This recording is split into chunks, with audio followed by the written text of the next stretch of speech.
நம்ம கௌதமுக்கு இப்போ ஒரு மிகப்பெரிய ஆபத்து வந்து கடைசியில ஹாஸ்பிட்டல்ல கொண்டு போய் வந்து பார்த்தீங்கன்னா, இப்போ கௌதம சேர்த்து கௌதம வந்து பார்த்தீங்கன்னா, எந்த ஒரு ஆபத்தும் வந்துரக்கூடாது அப்படின்னு சொல்லிட்டு வேண்டிக்கிட்டு இருக்காங்க.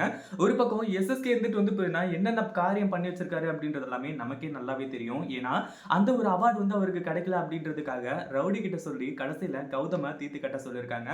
அதாவது 2 பேரையும் தீர்த்து கட்ட வேண்டியது தான். ஆனா இலக்கியா இப்போ ரொம்ப முக்கியம். கௌதம மட்டும் தீர்த்து கட்டு அப்படின்ற மாரி வந்து சொல்லியிருந்தாங்க. இப்படி எல்லாமே சூப்பராவே போயிட்டு இருக்கு. அதாவது இங்க வந்து பார்த்தீங்கன்னா, இந்த எஸ்எஸ்கே இருந்துட்டு மறுபடியும் நம்ம கௌதமோட விஷயத்துல இன்வால்வ் ஆகுறது. அது மட்டும் இல்லாம கௌதம்க்கு எந்த ஒரு ஆபத்தும் இல்லாம இப்போ ஹாஸ்பிட்டல்லாம் காப்பாத்துறாங்க. எந்த ஒரு பிரச்சனையும் இல்ல.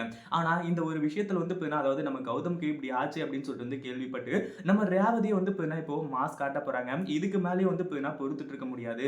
எப்போ வந்து பார்த்தீங்கன்னா, அந்த எஸ்எஸ்கே இருந்துட்டு என்னோட மகன் கௌதம் ஏன் கொல்ல பார்த்தானோ, இதுக்கு மேலயும் கௌதம்க்கு எந்த ஒரு உண்மையும் தெரியாம இருந்தா கண்டிப்பா வேலைக்கு ஆகாது. நம்ம சாகறதுக்குள்ள இந்த ஒரு உண்மைய சொல்லிடணும். ஏன்னா எப்பவுமே காலகாலத்துக்கும் அந்த எஸ்எஸ்கே இருந்துட்டு கௌதம் வந்து இப்போ பழி வாங்கணும் அப்படின்ற எண்ணத்தோட, அதாவது தன்னோட மகன் அப்படின்னு சொல்லிட்டு வந்து தெரியணுமா தெரியலன்னா அப்படின்னாலுமே கூட இந்த இடத்துல வந்து கொல்றதுக்காக எந்த ஒரு பிளான் வேணாலும் பண்ணலாம். அதுக்காக வந்து நம்ம இனிமே இடம் குடுத்துறவே கூடாது. ஏன்னா கௌதம்க்கு உண்மை தெரிய வந்துச்சு அப்படின்னா, அதுக்கப்புறம் கௌதம் வந்து எல்லாத்தையுமே பார்த்துக்குவான். கண்டிப்பா வந்து இந்த இடத்துல எஸ்எஸ்கே தான், அதாவது அந்த கேடுகெட்ட எஸ்எஸ்கே தான் தன்னோட உண்மையான அப்பா அப்படின்னு சொல்லிட்டு வந்து தெரிஞ்சா, கௌதம் மனசொடைஞ்சு போவானோ, இல்ல என்ன பண்ணுவானோ, ஆனா இந்த இடத்துல வந்து எல்லாமே நல்லபடியா நடக்கும் அப்படின்ற மாரி முடிவு பண்ணி, நம்ம ரேவதி இருந்துட்டு வந்து இப்ப மாஸ் என்ட்ரி கொடுத்து, நம்ம கௌதம் கிட்ட எல்லா உண்மையுமே சொல்லப் போறாங்க. நான் தான்ப்பா உன்னை பெத்தவ அப்படின்ற மாரி வந்து சொன்னாலே போதும். நம்ம கௌதம் வந்துட்டு இப்போ பல மடங்கு சந்தோஷப்படுவாங்க. ஆனா எஸ்எஸ்கே தான் உன்னோட அப்பா அப்படின்னு சொல்லிட்டு வந்து சொன்னா, கண்டிப்பா பல மடங்கு வந்து இப்போ நம்ம இவங்க கௌதம் வந்து ஃபீல் பண்ணுவாங்க. அதுல எந்த ஒரு சந்தேகமும் கிடையாது. அதுக்கு முன்னாடி என்னவெல்லாம் நடக்குது அப்படின்னு சொல்லிட்டு பார்க்கறதுக்கு முன்னாடி, இப்பதான் நம்ம சேனலுக்கு ஃபர்ஸ்ட் டைம் வரீங்க அப்படின்னா, கீழ இருக்க சப்ஸ்கிரைப் பட்டனை பிரஸ் பண்ணிக்கோங்க.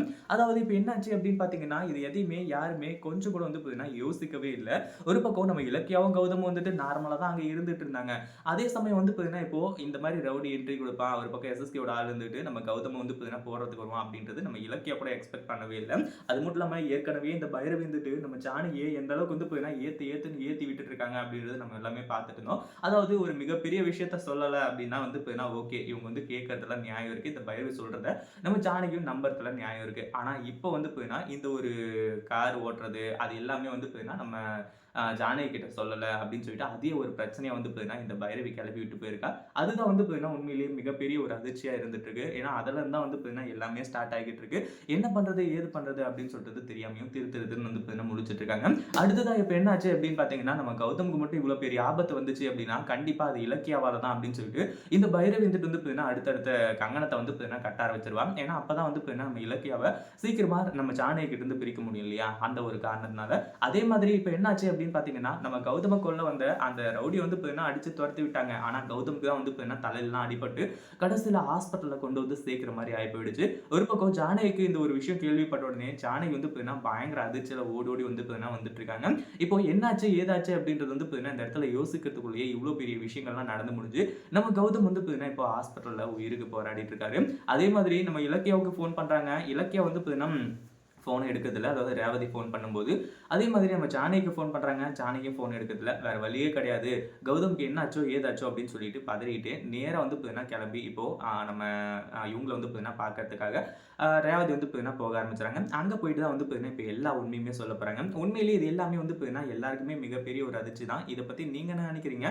இந்த வீடியோ பிடிச்சிருந்தா லைக் பண்ணுங்க, ஷேர் பண்ணுங்க. இப்பதான் நம்ம சேனலுக்கு ஃபர்ஸ்ட் டைம் வரீங்க அப்படின்னா, கீழ இருக்க சப்ஸ்கிரைப் பட்டனை பிரஸ் பண்ணிக்கோங்க.